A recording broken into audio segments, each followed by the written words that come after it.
رمضان میں پروفیشنل بھکاری بہت آتے ہیں، بہت آتے ہیں. لَنَقْلُ الصَّخْرِ مِنْ قُلَلِ الْجِبَالِ أَحَبُّ إِلَيَّ مِنْ مِنَنِ الرِّجَالِ. ہمارے حضرت مفتی رشید احمد صاحب رحمہ اللہ یہ شعر بہت پڑھا کرتے تھے عرب شاعر کا، کہ پہاڑوں سے جا کے میں پہاڑوں پہ بڑے بڑے پتھر لے کے ایک جگہ سے دوسری جگہ لے کے جاؤں، یہ مجھے آسان ہے میرے لیے اس بات سے کہ میں لوگوں کا احسان لوں. میں لوگوں کا احسان لوں، اس سے مجھے یہ آسان لگتا ہے کہ پہاڑوں پہ چڑھ کے نا پتھر اٹھا کے میں ایک جگہ سے دوسری جگہ، یہ مزدور کر رہے ہوتے ہیں نا بےچارے، تبھی زکاتیں ان مزدوروں کو دیا کرو. میری عادت تھی جب، اب تو میں نکلنا پبلک میں ذرا کم ہو گیا ہے، کہ میں رمضان میں زکاتیں لے کے جاتا تھا. جو مزدوری کر رہے ہوتے تھے نا، محنت کر رہے ہوتے تھے، چپکے سے لے جا کے ان کو پکڑا دو آپ. اچھا اس میں بھی تجربے ہوئے. 8-10 مزدور، میں نے چند سال پرانی بات ہے، گرمیوں کے روزے تھے. اب گرمیوں میں روزہ رکھ کے مزدوری آسان کام نہیں ہے، اور وہ مزدور روزہ رکھتے تھے. سحری میں کام شروع کرتے دوپہر 12 بجے تک، بہت حالت خراب، پھر چھوڑ دیتے تھے کام. پھر تراویح کے بعد شروع کرتے، پھر سحری کے لیے جاتے، سحری کے بعد. تو وہ ٹھیکہ بھی اسی مسجد کا کنواں کھدرا تھا. تو میں نے کیا کیا، میں نے زکات تھی میرے پاس، میں نے چپکے سے بلا کے سب کو ڈیوائڈ کر دی، رکھ لی بیچاروں نے جیب میں. کیا کرتے وہ جو مستغنی ہوتا ہے، مل گیا بھائی، اللہ کی طرف سے روزی تھی، بغیر لالچ کے آ گئی. نبی صلی اللہ علیہ وسلم کی حدیث ہے، جو روزی بغیر لالچ کے آ جائے وہ اللہ کی نعمت ہے. یہ لالچ کے بغیر آ گئی، یہ اللہ کی نعمت. سب اس میں پھر خامخواہ کا استغنا نہیں جاؤ، یہ بھی صحیح نہیں ہوتا. پھر آپ کو کسی نے محبت میں کوئی گفٹ دے دیا، آپ کو آج مفتی صاحب کا ہم نے استغنا پہ بیان سنا ہے، رکھ اپنا گفٹ، یہ لے، کسی کے ٹکڑوں پہ پلنے والے نہیں ہیں.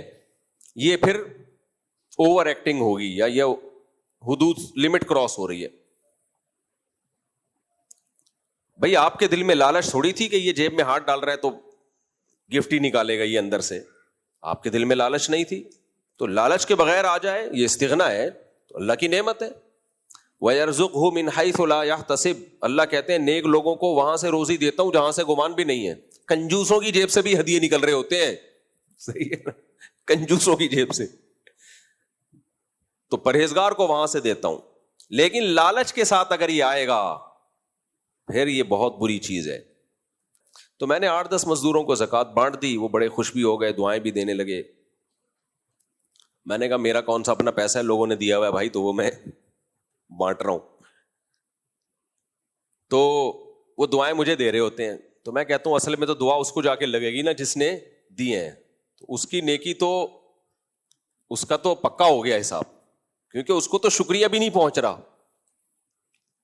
تو کہنے لگے، اب کیا ہوا، ایک ان میں لالچی، اس نے جب فری کا پیسہ آ گیا نا، 4 دن بعد آیا، پھر وہ اپنی کہانیاں، قومی ترانے شروع. یہ جو بھکاریوں کے قومی ترانے جب شروع ہوتے ہیں نا، تو ایسا لگتا ہے زندگی میں کبھی اس نے کوئی خوشی دیکھی نہیں ہے. میرا یہ بھی مر گیا، میرا ماموں بھی مر گیا، میرا فلانا بھی مر گیا، میرا ڈمکانا بھی مر گیا. مجھے لگا کہ شاید مر گئے ہوں، تو میں نے تھوڑے سے اور پیسے دے دیے. پھر آیا بھائی، پھر جان کو عذاب بھائی، ہر رمضان میں. پھر میں نے کہا بھائی اب یہ کچھ مرا نہیں ہے، اتنے لوگ ہیں نہیں دنیا میں جتنے اس نے مار دیے ہیں. پھر اس کی تحقیق کروائی تو اس کا کو پتا ہے کہ کام ہی یہی ہے اس کا. تو میں نے استغفار کیا کہ میں نے اس کی عادت بگاڑی ہے، کیونکہ پہلے تو کبھی نہیں دیکھا اس کو مانگتے ہوئے. تو بعض لوگوں کو ایک دفعہ دو تو ان کی عادت کیا ہو جاتی ہے، خراب. یہ بہت کم لوگ ہوتے ہیں جن کو آپ نے دیا، اللہ کی نعمت سمجھ کے رکھ لیا انہوں نے، اب دوبارہ نہیں مانگیں گے. بھئی اللہ دوبارہ دینا ہوگا، اللہ اسی طرح دے دے گا. لیکن میں نے بہت لوگ ایسے دیکھے ہیں، ایک دفعہ دے دیا نا آپ نے تو بس اب عادت ہمیشہ کے لیے خراب. تو یہ پیسہ لالچ کے بغیر آئے نعمت، لالچ کے ساتھ آئے عذاب.